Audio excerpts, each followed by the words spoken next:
অ্যাডভেঞ্চারে গেলে হুটহাট করেই ভিডিও সামনে নিয়ে আসি বা ভিডিও করি, যদিও আমি প্রফেশনাল ভিডিওগ্রাফার না। শখ থেকে আসলে ভিডিওটা করা হয়। তো কোথাও ঘুরতে গেলে আসলে কেন জানি সবার সাথে শেয়ার করতে খুবই ভালো লাগে, তো সে থেকে হচ্ছে ভিডিওটা করা। আর কোনো কিছুর ভিডিও শ্যুট করলে অনেকটাই কষ্ট হয়, এডিট করা হয়, এতে অনেক পরিশ্রম আছে। এটার পিছনে অবশ্যই অনেক শ্রম দিতে হয়, যদিও আমি প্রফেশনাল না। জাস্ট আগেই বললাম যে শখের দিকেই হচ্ছে ভিডিওটা করা হয়। তো সবাই লাইক দিবেন, কমেন্ট দিবেন, কেমন হচ্ছে না হচ্ছে এটা জানাবেন। এটা জানালে হয় কি, আসলে একটা ভিডিও করার এক্সপিরিয়েন্সটা বেড়ে যায়।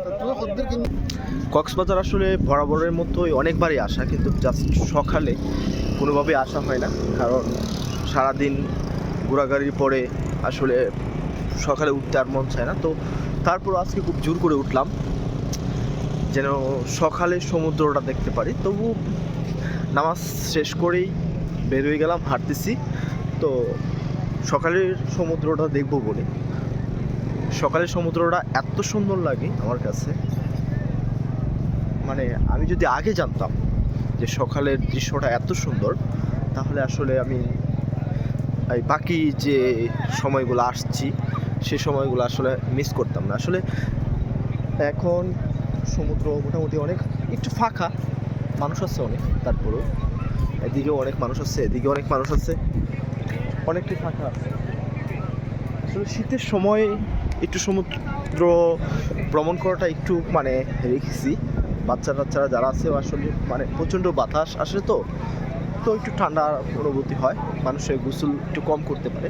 তারপরও হচ্ছে যে শীতের সময় মানুষের বাচ্চাদের স্কুল, তারপরে অফিস বিভিন্ন টাইমে হচ্ছে বন্ধ থাকে। আর বিশেষ করে 2 দিন সরকারি ছুটি ছিল।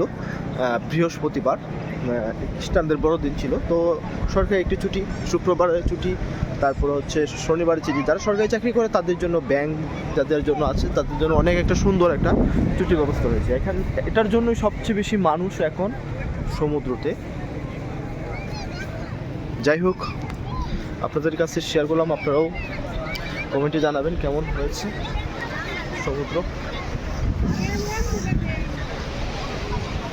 অনেক মানুষ,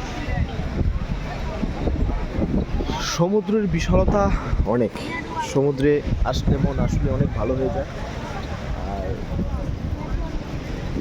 যে মানুষটা সবসময় ডিপ্রেশনে থাকে তাকে আমি বলবো যে সমুদ্রে আসে, একাকিত্বভাবে বসে থাকেন, দেখেন আপনি আর ডিপ্রেশনে অবশ্য থাকতে পারবেন।